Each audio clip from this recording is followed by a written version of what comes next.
Morning, guys. Rick Shaw here. It's the 31st of May. It's our last day here, Memorial Day.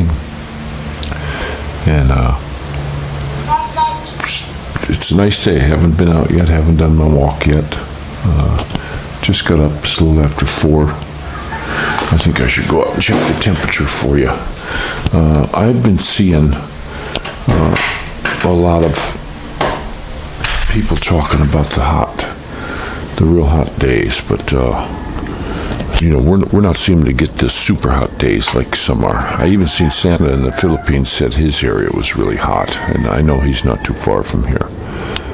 But get this up to the light. We're looking at 20 or 70 degrees right now, which isn't too bad. I seen Tropical Tim. His sweetie's back, so I'm sure he's really happy.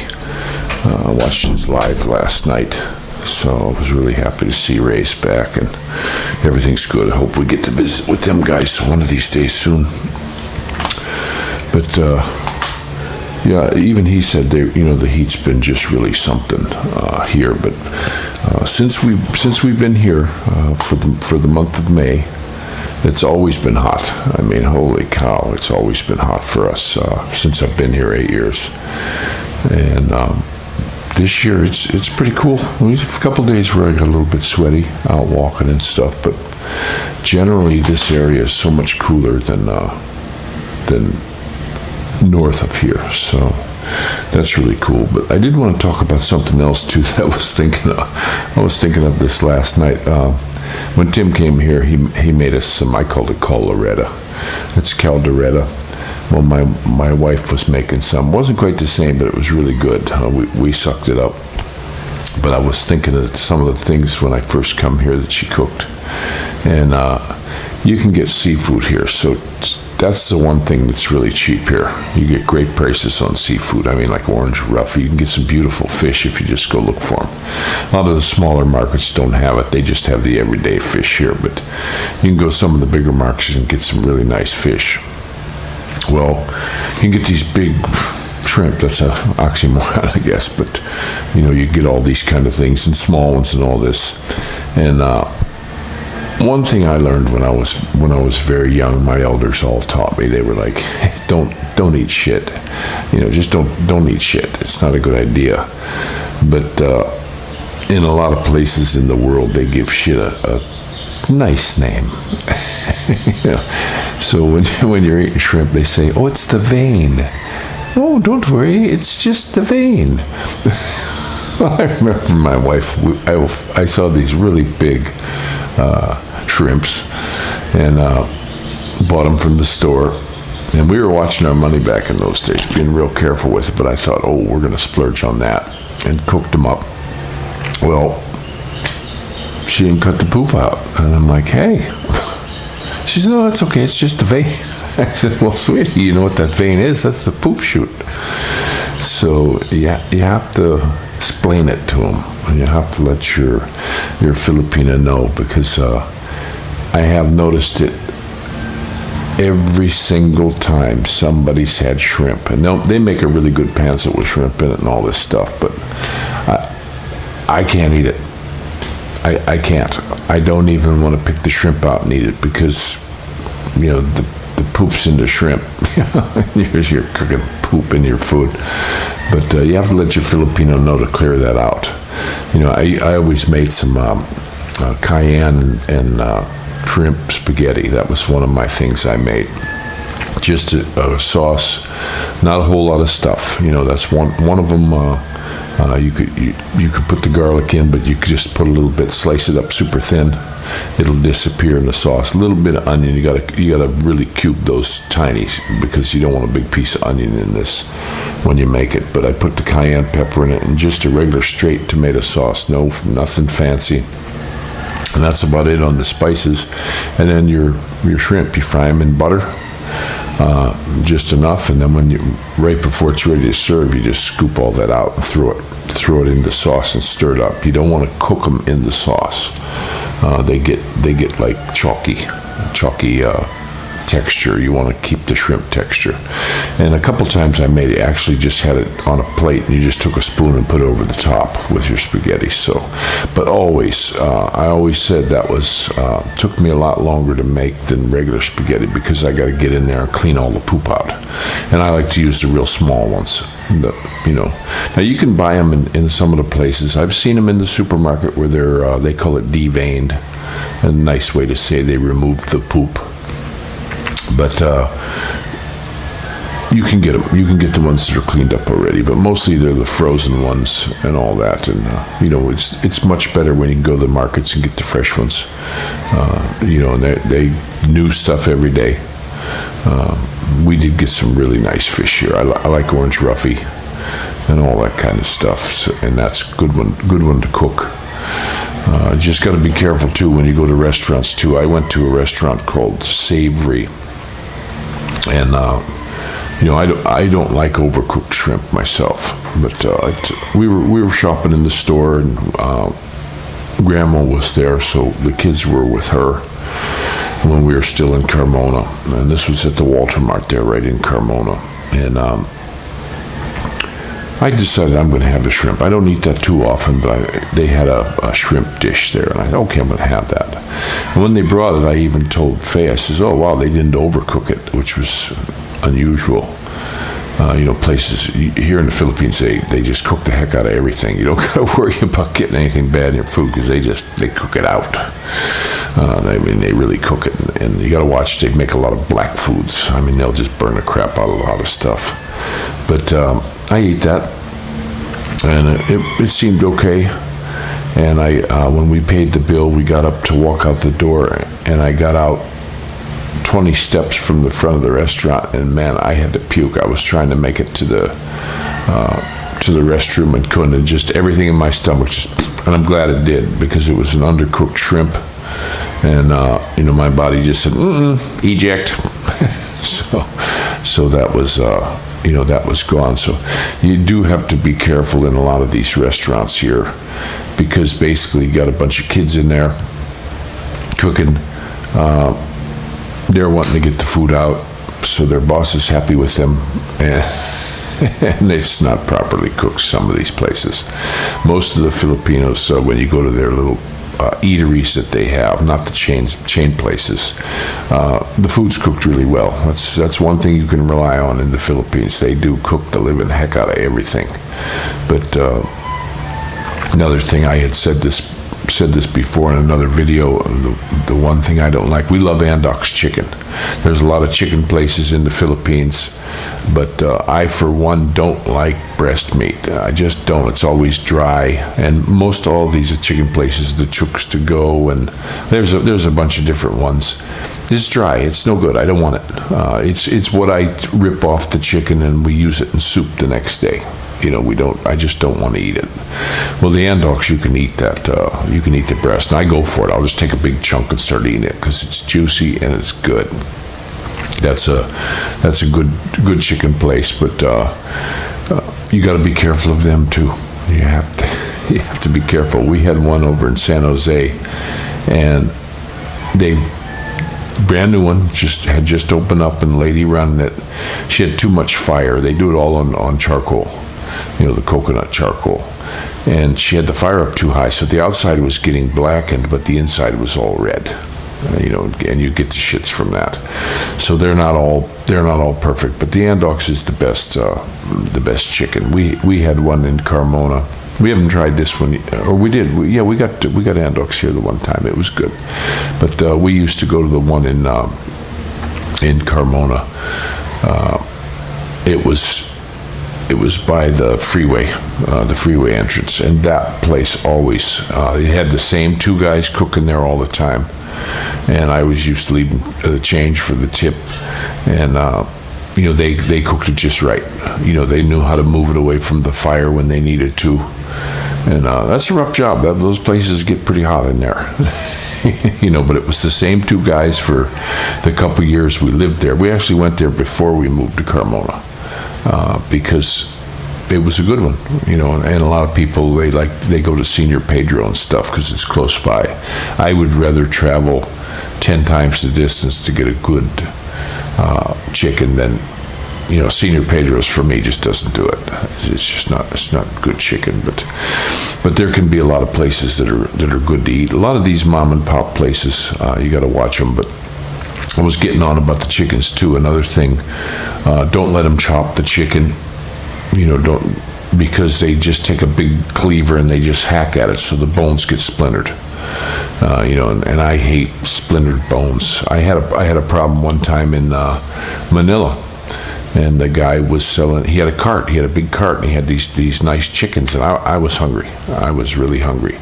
So I told him, and I'm just going to take the thing and just rip pieces off and eat it.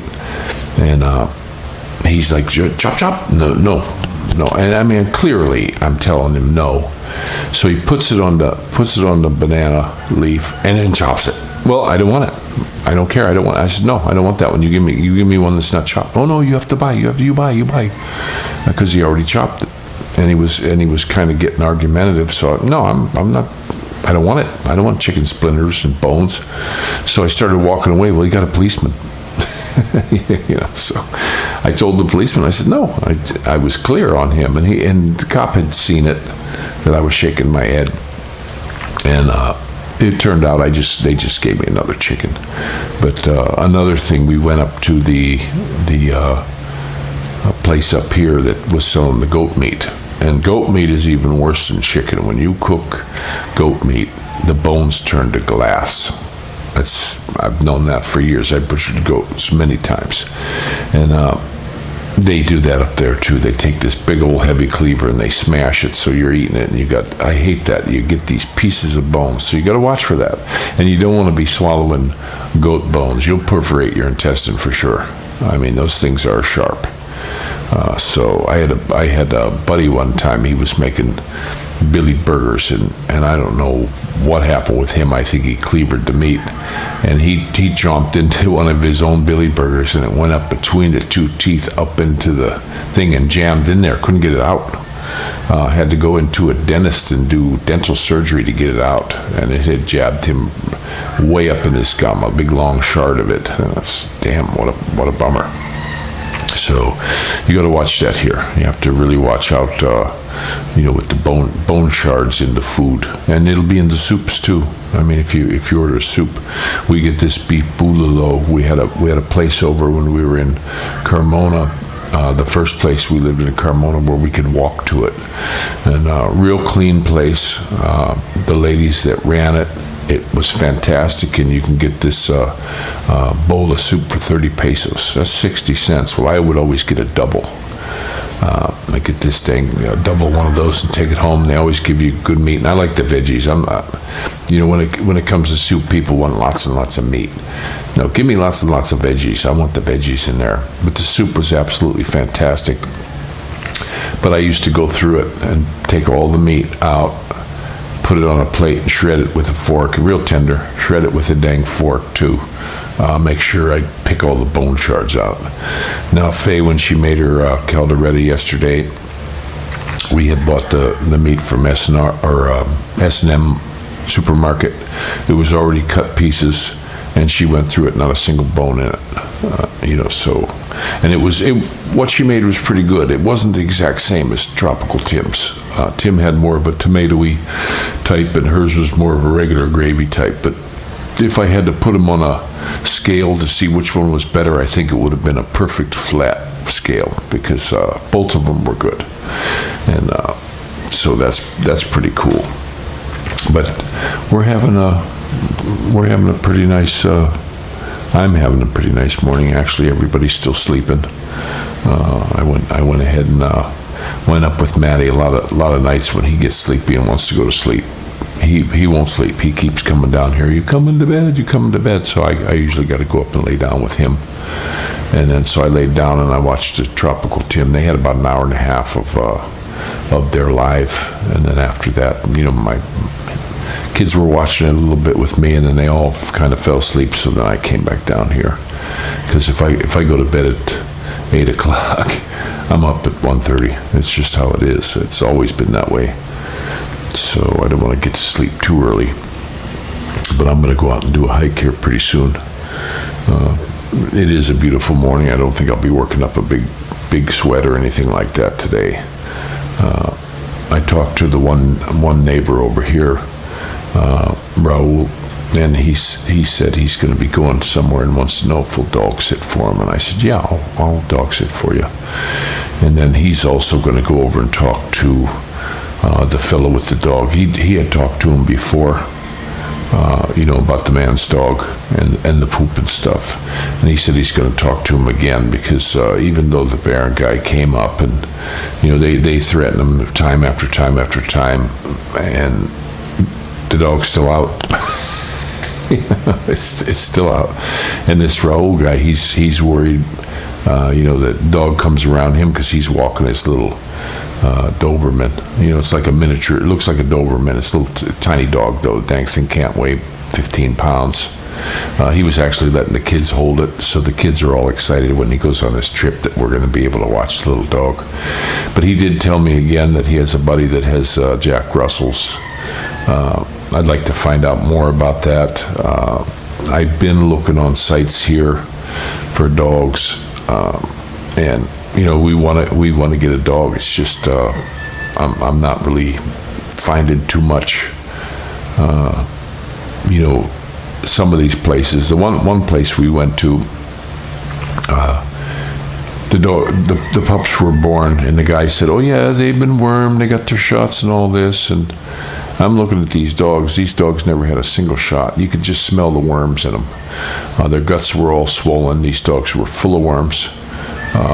They were in their own, crapping on the wire, and in a cage. They were like in chicken wire cages. And when I picked them up, one of the first things I did when I walked out there was wash my hands. And then I always like to see the parents of the dogs. And when we went over, the parents were basically locked in the cage. One of them was a pit bull mix, the female, and she was surly as could be. Actually, those pups shouldn't have been taken away from her at that time. Those pups should have still been with the mother, but she was surly. You couldn't get near that cage. She was just nasty. And then the male was a black American bully, and he was a nice, friendly pup. He was a really nice one, but they all really stunk. None of these animals were taken care of.